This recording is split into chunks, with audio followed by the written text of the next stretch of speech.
Hello and welcome. My name is Trent, and this is Practice Makes Better Music. Today, I want to begin a series that is designed to help you apply any technical ideas that you've learned, such as scales, arpeggios, chords, and to give you the tools you need in order to be able to use them to create actual music. And this is in response to some questions I've been receiving from multiple people at this point who were frustrated because they had been learning and practicing some technical skills, but they didn't have the tools that they needed in order to bridge the gap between just practicing technical exercises and actually creating music. So what I want to show you is, through this series, is how you can take those technical things and you can take the extra step that you need in order to start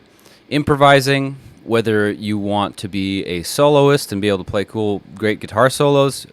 It applies in the same way to rhythm guitar, or if you are looking to compose.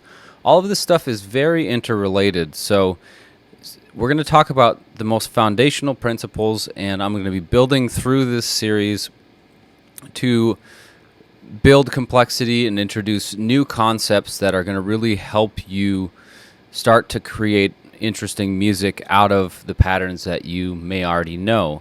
And you don't have to know a ton of technical patterns. You don't have to have all of your scales memorized in order to get something out of this series, because I'm just going to start with simple patterns, and we're going to talk about fundamental ideas that can really move you in the right direction. So today, to start the series, I just want to talk about the most foundational concept that of improvisation, of composition, of rhythm playing, meaning rhythm guitar playing. I want to disambiguate, because what we're talking about today is rhythm. And specifically, if you take rhythm plus motion, that is the first concept that it's really important to tackle when you're talking about these subjects, because without rhythm and motion, you don't have music. If you think about it, if I just played a single note, static, and just held it out, you've got a sound, but you really don't have a musical idea. So if you have rhythm on a static note, that can be a musical idea. And if you have rhythm plus motion, you start to get into the realm of creative melodic playing, into the realm of writing interesting songs or compositions. And the same is true for chordal playing. So that's typically referred to as rhythm guitar. I'm going to try to refer to it as chordal playing, meaning chords, because just to disambiguate that, because we're going to be talking a lot about rhythm, because rhythm is the foundation of music, and without it, you don't have music. So anyway, we're going to talk about some other concepts in brief today, such as what is a motif and how do you use them. That's something that I'll go much deeper into as this series progresses, but a basic explanation of it will be necessary for what we're going to do today. However, just to begin, we're just going to start with some basic rhythms, and I'm going to show you how you could go from knowing just a basic scale fragment to playing some interesting ideas by just manipulating rhythm, and that's going to be the focus for today. So what I want to start with is looking at quarter notes in 4/4 time. If you know your basics of rhythm, you've got quarter notes, meaning you're breaking up a measure, which is a small fragment of a musical piece. A measure is how we kind of count small chunks of a song. And so in 4/4 time, we count 4 beats to the measure. And a quarter note is breaking that measure up into those 4 parts. So that would be, each of them would be 1 beat. So we have 1, 2, 3, 4. 1, 2, 3, 4. So those are our cycles of 4 beats per measure. A quarter note is one of those beats. So we're just going to start with quarter notes, and this is really the foundational rhythm, kind of the minimum that you want in order to, or that you want to use in order to create solos and melodies. Of course, we can play half notes, which would be 2 beats, a note held for 2 beats. Of course, we can play whole notes, which is a note held for 4 beats. But when you're improvising, you want to create that motion, and so at least using quarter notes is a good place to start for learning improvisation. So we're going to start with looking at quarter notes and how we can arrange quarter notes mixed with rests in a measure in order to create different feelings and different sounds. So as we go through this, you'll notice that some of them sound, that some of the rhythms that we do sound better to you than others. When you find one of these that sounds good to you, play around with that one and improvise with it a little bit. And then over time you build up a tool bag of rhythms that you like, that feel good, and that can start to come out naturally in your improvisation. So to do this, we're going to use a basic scale. It's 1 octave of a C major scale, and I chose this one here. Well, this is a C major chord, C major triad in second inversion at the 5th fret of the 2nd, 3rd, and 4th strings. And the reason I chose this chord in particular is because it connects with a pentatonic scale that most players learn first. So that's your regular shape 1 of the A minor pentatonic.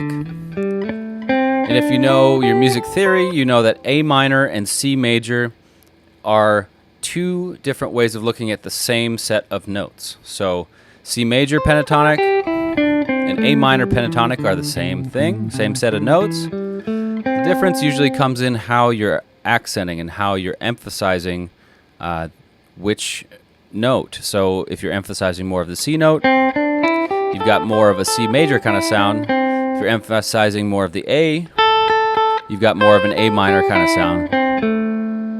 So this shape connects well with that regular shape 1 of the minor pentatonic. And also, there's a very easy way, easy as in the fingering is very simple, to play a major scale right here. So if I play the C on the 3rd string, 5th fret, I can play a major scale just by going C, D, that's 5th fret, 7th fret on the 3rd string, then E, 5th fret on the 2nd string, F, 6th fret, 2nd string, G, that'd be the 8th fret, 2nd string, A, 5th fret on the 1st string, then B, 7th fret 1st string, and C on the 8th fret on the 1st string. So if I play this full scale, and then backwards,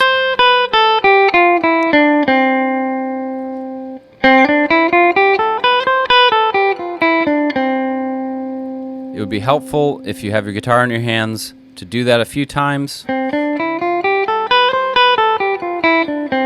Forget about the full 6-string major scale shapes. Just focus on this one piece.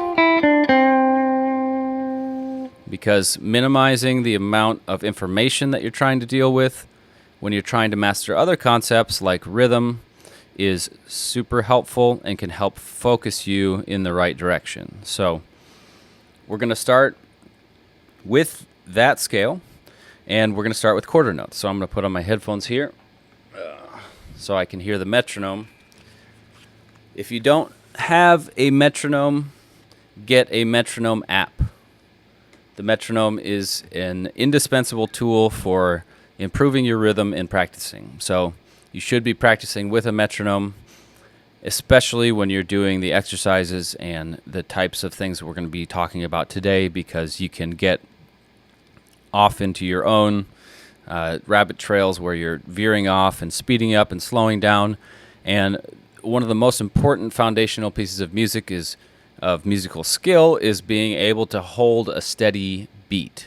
And so training yourself with a metronome is a fantastic tool. So what we're going to do is we're going to start with playing 4 quarter notes. It's just 1, 2, 3, 4. And it's going to be very basic, and it's not going to sound very creative or interesting at this point, but we're going to start building it, and you'll see as we progress through some of these rhythms how varying the rhythms sounds more interesting as we go along, and especially as we get into eighth notes and some of the ways we can manipulate eighth notes. Final note before we begin doing some of these rhythmic workouts, we're going to be manipulating sound. So we're going to be manipulating notes, playing notes, and then rests. So music is this balance between making sound and then leaving space.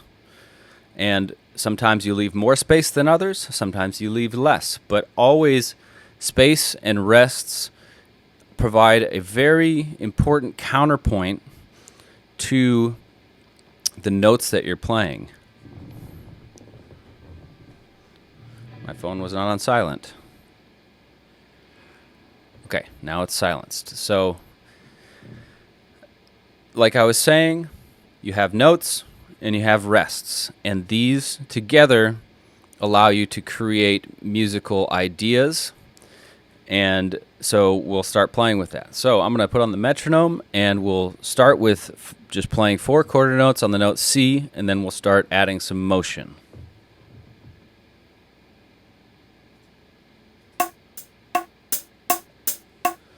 So I've got this metronome going, and the metronome has a click, kind of a, what does that sound like, a bongo or something going on the quarter notes, and then you can hear a hi-hat sound going on the eighth notes. I've got a metronome app called Metronomics. It's like Metronomics, and it is a great app. It allows you to layer a couple different, pretty much as many as you want, as many different subdivisions as you want. I like having a quarter note running and a different sound going eighth note, so that's what we have here. So our quarter note is that bongo sound, and I'm just going to start by playing 4 quarter notes all in a row, just holding them out. Very simple. On C, 1, 2, 3, 4. 1, 2, 3, 4. 1, 2, 3, 4. Okay, that doesn't sound super musical, but it's a good place to start. Now we'll add some motion. So we have our rhythm going, then we're going to add some motion. So we're just going to go 1, 2, 3, 2 in the scale. So follow me here. Ready, go. 1, 2, 3, 2.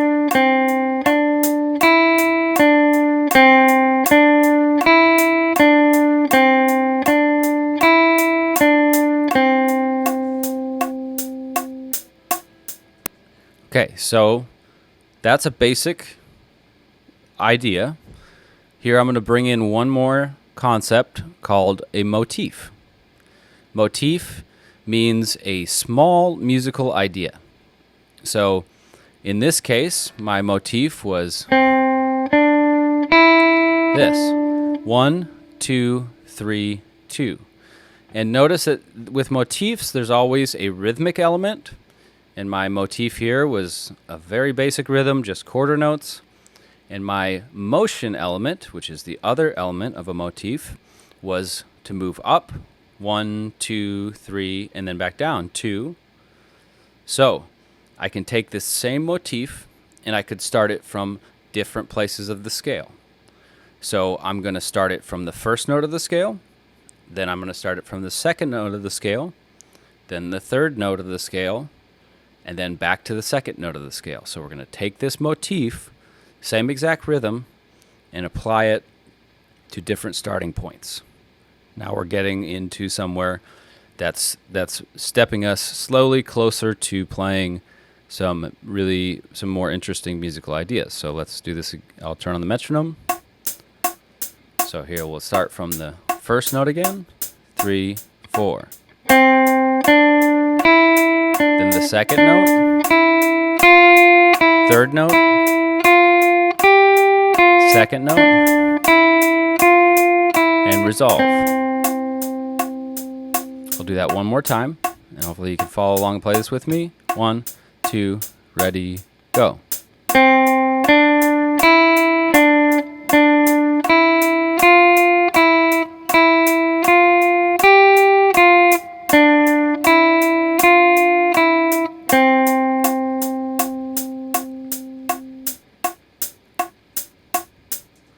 Okay, so this is a very simple motif.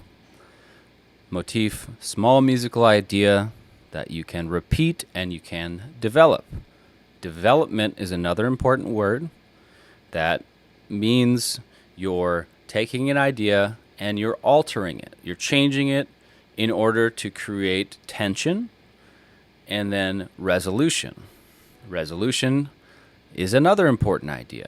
Resolving to a strong tone that sounds like you've landed somewhere that resolves, that has some solidity to it. So when I finish my phrase, my 4-part phrase, I'm landing on the C again. So I went here to here to here to here, and then I landed on C to provide that sound of resolution. And now I've created a phrase. Now, a solo or a good guitar part is made up of multiple phrases, and you can change your motif as things go along. If you're playing a solo, you'll probably be using lots of different motifs throughout the course of a solo, depending on how long it is. But we're taking baby steps here to get you from playing dry technical exercises to help you start to make more musical sounding ideas. So the next step we're going to do is we're just going to take our quarter note pattern and we're going to add in one rest, a quarter note rest. So that means we're going to be playing 3 notes in each measure and resting for one of the beats. So starting with a rest on beat 4, we're going to do basically the same thing that I just did, except we're going to be taking out one of those notes and replacing it with a rest. So we'll put a rest on beat 4. So we'll be playing a 3-note pattern. We're going to do the same basic movement that we did before, starting from the 1, rest, then going to the 2, rest, to the 3, rest, back to the 2, rest, and then resolving to C. So that's our next exercise. Here's the metronome. So 1, 2, 3, 4. 1, 2, rest, rest, rest, rest, and resolve. One more time. 2, 3, 4. 1, rest, rest, rest, rest, and resolve. Okay? So now we're just going to take that rest and move it one beat earlier so that we're playing on beats 1, 2, resting on beat 3, and then playing on beat 4 again. And as we go through this, adjusting that little rest to different places, each of these are going to have a slightly different feeling. And exploring this is going to help you come up with ideas. You're going to find different places to put the rest that sound more interesting to you. That's the goal here. We want you to find sounds that inspire you, that are interesting to you, that you can play with. So in this one, we'll do the same notes again, just to keep it simple. But we're going to be moving that rest from beat 4 to beat 3. And so it'll have a different feeling and a different motion. So I'll demonstrate. Here's the metronome. 1, 2, 3, 4. rest, rest, rest, rest.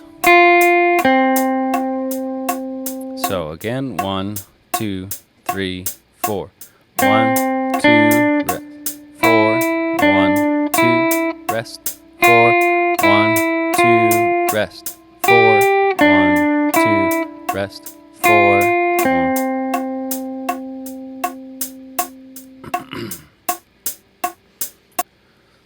So that one has a different feel than the first one or the second one. Each of them feels a little bit different. If I speed it up just to give you an example of how this could be would sound at a more like full tempo, I could do that same line and make it sound pretty musical by adding some articulation or maybe some vibrato. Articulation is just simply the word we use to describe how you play the note. So here we go. 3.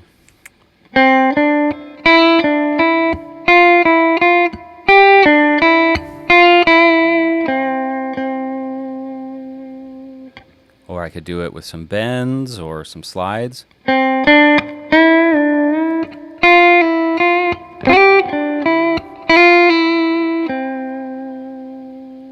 I added a note before I resolved. You can play with this however you want. The goal is to get you playing your own ideas. So you can start to see that already is starting to sound musical. We're going to keep going with this, moving that rest one beat earlier. So we just had the rest on beat 3. Now we're going to put it on beat 2. So we're still just running with quarter notes, but now we're going to go 1, rest on 2, 3, 4, and continue with the same exact notes. It'll change the way it feels a little bit. So here we go, metronome. 1, 2, 3, 4. 1. Rest. Rest. Rest. Again. 1, 2, 3, 4. 1. Rest. 1. Rest. 3, 4. 1. Rest. Rest. 1, 2, 3, 4. So, to my ear, of all the ones we've done so far, the one with the most interesting sound would be the third one, where we're resting on beat 3. And part of that is because it sounds to me like when we play that note on beat 4, like it's pulling you towards the next measure.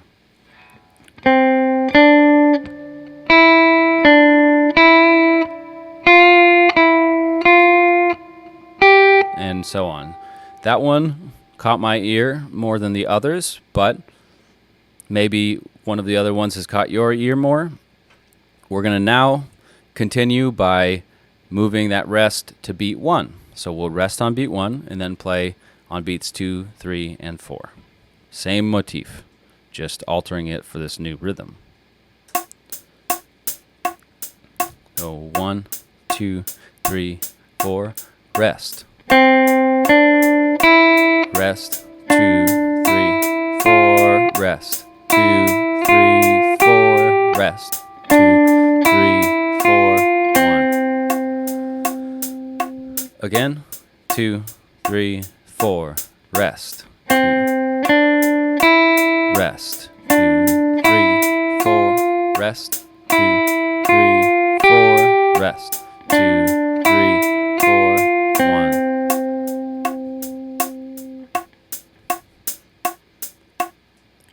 So each of these, like I said, has its own character.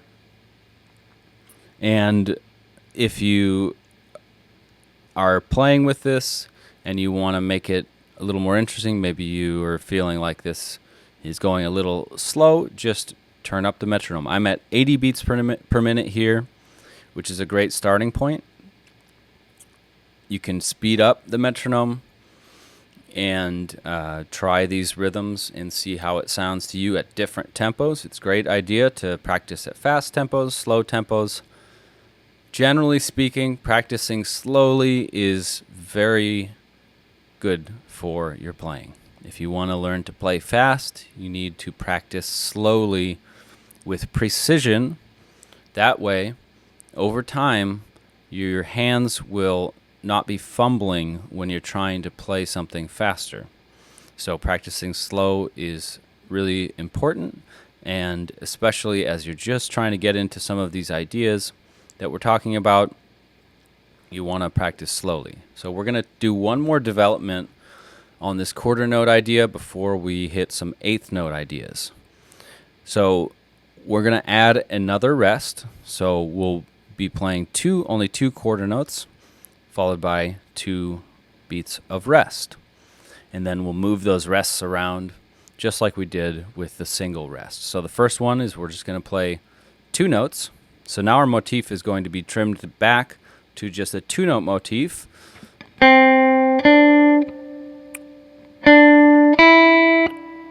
Starting from the same notes that we were starting with before, the 1, then the 2, then the 3, then the 2, but now we're just going to be playing 2-note ideas. So here we go.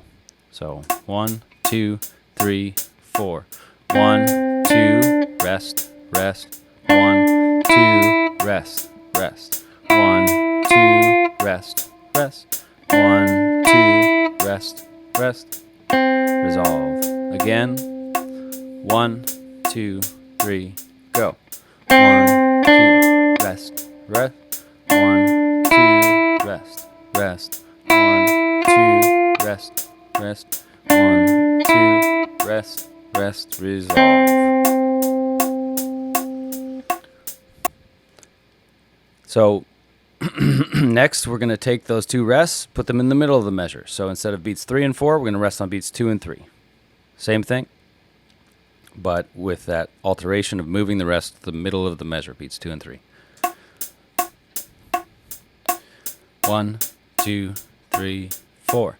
1, rest, rest, rest, rest. 1, 2, 3, 4. 1, 2, 3, 4. 1, 2. Again, 2, 3, 4. 1, 2, 3, 4. 1, 2, 3, 4. 1, 2, 3, 4. 1, 2, 3, 4. 1.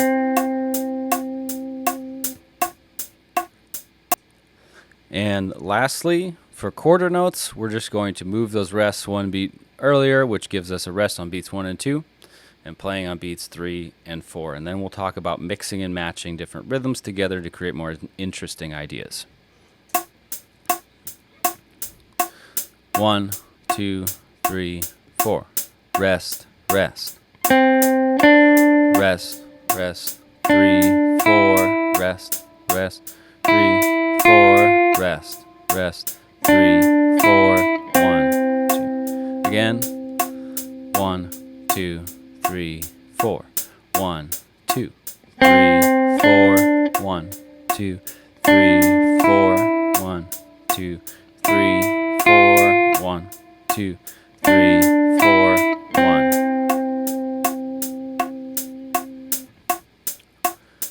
Okay, so you can see how just altering the rhythm changes our motif. We took the same motif through, well, the same basic idea of motion through each of those different rhythms, and it changes our motif slightly. So if I were to mix and match a couple of these different rhythms together, I could start by going 1, 2, 3, rest, 1, 2, rest, 4, 1, 2, 3, rest, 1, 2, 3, 4, 1. And now I've got some variation.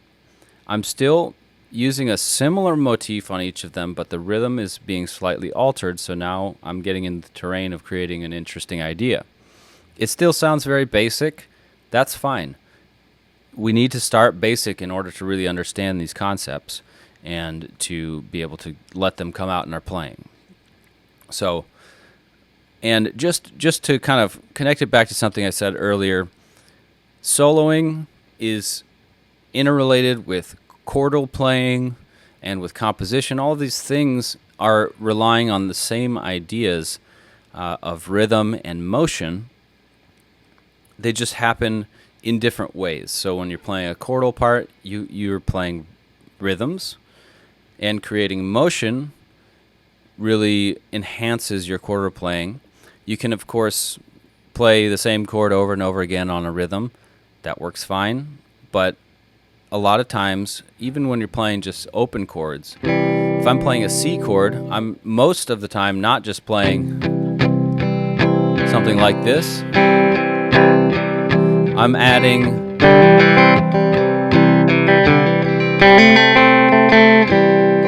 adding some motion to it because it just sounds nicer.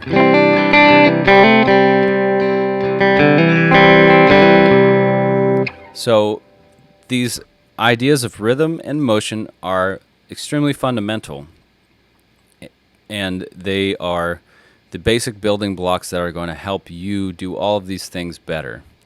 So next we're just going to look at some different eighth note patterns. So eighth note in the metronome that we've been using, the hi-hat sound is the eighth note sound. So quarter notes are counted 1, 2, 3, 4.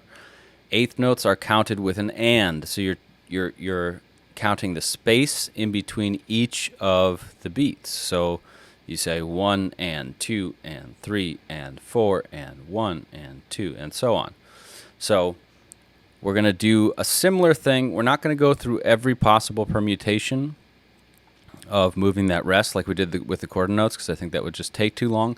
I just want to show you a couple of different rhythms that I think have an interesting sound. So we'll start just one time, just playing eighth notes on C, just to get the feel of that speed. And then we'll look at a couple of ways you can vary that rhythm to make it a little more interesting. So you hear that eighth note. 1 and 2 and 3 and 4 and 2, 3, 4. 1, 2, 3, 4.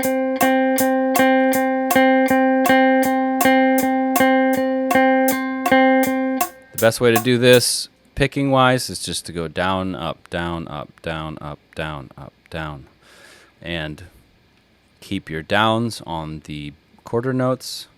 On the 1, 2, 3, 4, your ups on the in-betweens, the ands. That's the best way to do that, especially when you're just practicing it. So now let's add some motion. We've got our rhythm. Now let's add some motion. So I'm just going to go up 5 notes. I'm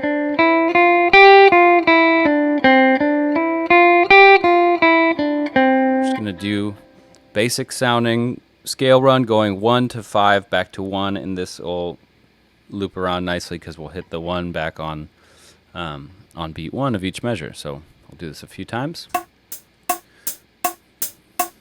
1, 2, 3, 4. 1, 2, 3, 4. 1, 3, 4. 3. Again. 1, 2, 3, 4. 1, 2, 3, 4. 1, 2, 3, 4. 1, 2, 3, 4. So when you're getting into eighth notes, this is a good place to talk about accents.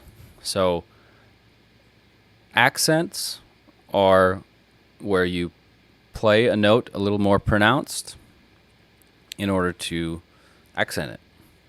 That's the name accent. So maybe you noticed, maybe you didn't, but I was trying to accent the 1, 3, 1, 3.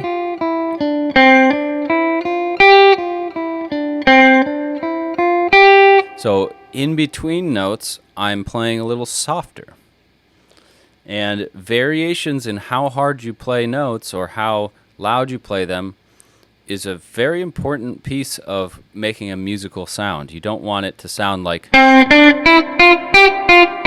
every note being really loud and pronounced. Sometimes that might be necessary or might be the sound that you want, but it's much more nuanced to try and accent strong beats. As you get more advanced, you can accent syncopations that makes for interesting sounds, but for now we're just going to accent the strong beats, beats 1 and 3, like this. 1, 3, 1, 2, 3, 4. And you can be overly dramatic with how you're accenting it. That's really helpful for orienting yourself properly for this kind of accenting. So one of the rhythms that I like with eighth notes, we're not going to, like I said, we're not going to take an eighth rest and move it all the way every, subdivision. That's something you could do like we did with quarter notes, but there's too many variations to do in a video that I'm trying to keep to a reasonable length. But I'm going to pick a couple of my favorites. So I'm going to put a rest, an eighth rest, so half beat of rest on beat number 4. So we'll have 1 and 2 and 3, and then on beat 4 we'll pause, a rest, and then play again on the and of 4. So I'll do it on one note just to demonstrate. So 1 and 2 and 3 and 4 and 1 and 2 and 3 and 4 and 1 and 2 and 3 and 4 and I like this sound because when I rest on 4 and then I play the note on the and of 4, it feels like the and of 4 is leading me back to the next cycle. And so it has kind of this momentum moving forward into the 1. So that's why I like this one. And we're going to adjust our little scale pattern.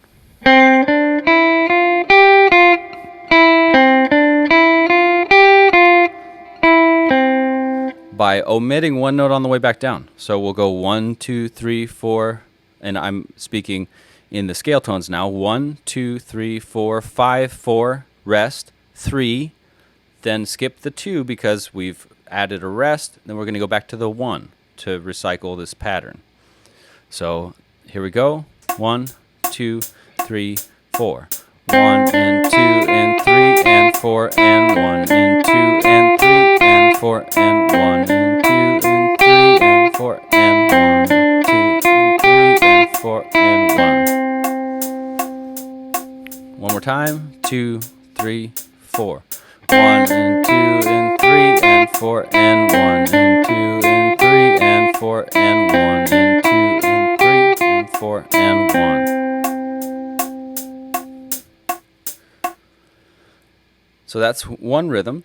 Let me just demonstrate in improvisation. I'll just do an improvisation with the metronome using that rhythm and playing in different areas of the scale, doing some note skipping, some different ways, and I think that you'll see how you can kind of start moving towards creating pretty musical ideas with an idea like this particular rhythm we're talking about right now. 2, 3, 4.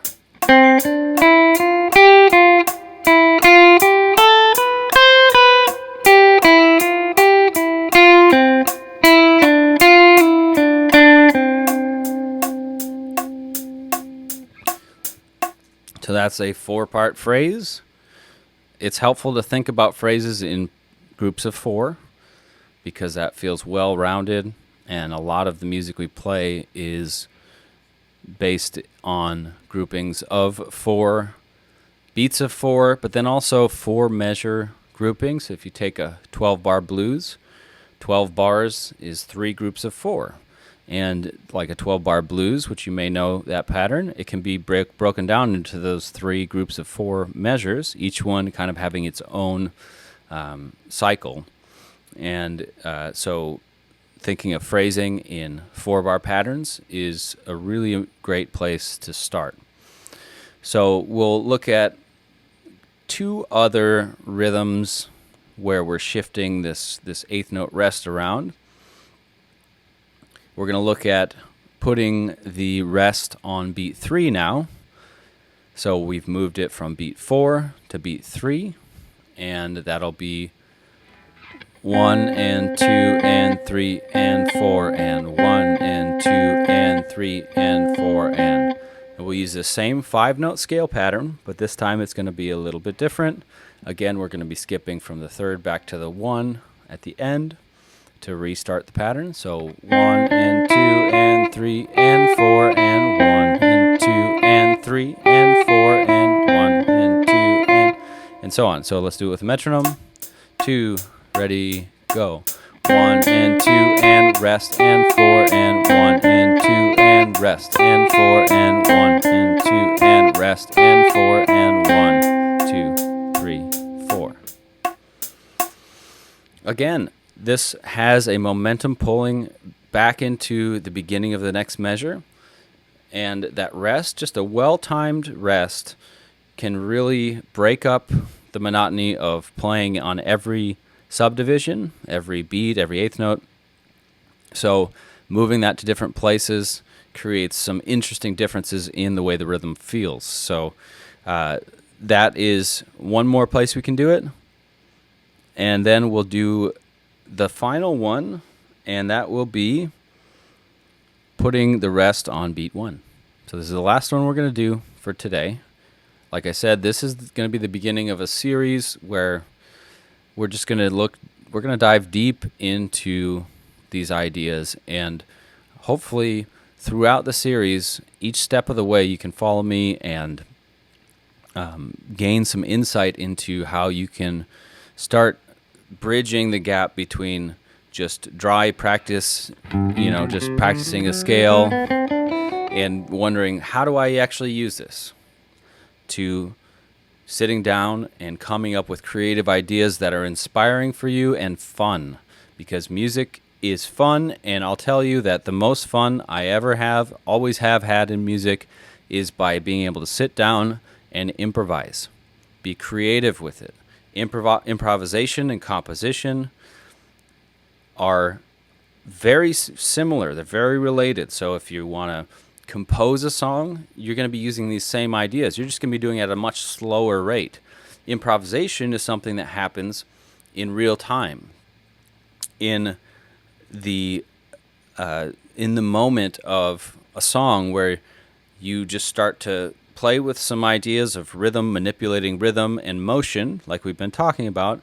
Those are the two fundamental ideas. Building motifs, playing with development. These are some of the things that we've been talking about today. And then resolution. These are all the key terms that are going to be helpful for you to think about as you start to dive deeper into this realm of improvisation, composition, part writing, all of these things. So we're going to put a rest on beat 1. So we're going to start on the end of 1, and it'll be 1 and 2 and 3 and 4 and 1. Like that. Here we go. So 1, 2, 3, 4, rest. And 2 and 3, 4, rest. 2, 3, 4, rest. 3, 4. Then I'm just resolving. So I want to take this idea, which we haven't done on the last couple ones, but I'm just going to take this particular rhythm and we're going to play the same rhythm, but we're going to develop it to incorporate some of this motific development. Fancy term for taking an idea, moving it, altering it slightly, whether you're just changing the place you're starting or you're changing the rhythm. Those are ways you can, or you're changing the direction. Direction is another way you can alter a motif. We're just going to take it. We're going to start from the 1 of the scale, 1 and 2 and 3 and 4 and then we're going to go to the 2nd of the scale, 1 and 2 and 3 and 4 and 1 and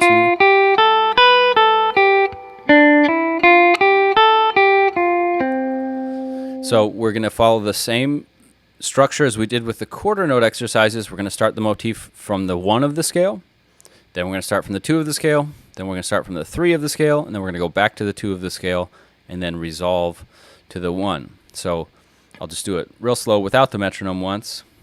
So 1 and 2 and 3 and 4 and Then we're going to start the motif from the second of the scale. 1 and 2 and 3 and 4. And notice how that one brings us up to the sixth of the scale, because we've gone 5 notes up from the 2. And then we'll start from the 3, which will bring us all the way to the 7th note, B on the first string. 1 and 2 and 3 and 4 and then we go back to the 2. 1 and 2 and 3 and 4 and then we resolve. So here we go with the metronome. 2, 3, 4. 1 and 2 and 3 and 4. 1 and 2 and 3, 4. 1 and 2, 3, 4. 1 and 2 and 3, 4. 1. Again. 2, 3, 4. 1, 2, 3, 4. 1, 2, 3, 4. 1, 2, 3, 4. 1 and 2, 3. Oops. I messed that up. One more time. Ready, go. 1, 3, 4. 1, 3, 4. 1, 2, 3, 4. 1 and 3, 4 and resolve. Okay, so this may still sound pretty dry. It does sound pretty dry, not extremely musical yet, but these are the foundational building blocks that I want you to think about. Rhythm and motion. That's the basics. That's the basics of anything you're doing on guitar. Whenever you're playing music, rhythm and motion. Listen to your favorite song. It's got rhythm and it's got motion. Any song at all, unless it's just a droning single note. But motion is what creates interest in the music. Rhythm is what creates that forward movement. Then we have motifs. Listen to your favorite guitar solo. See if you can pick out some motifs. Like, are there repetitive rhythms that are being played? Are there repetitive motions, like the movement between a scale up and down, up and down, up and down? And sometimes this is easier to pick out than others. Listen to your favorite melody.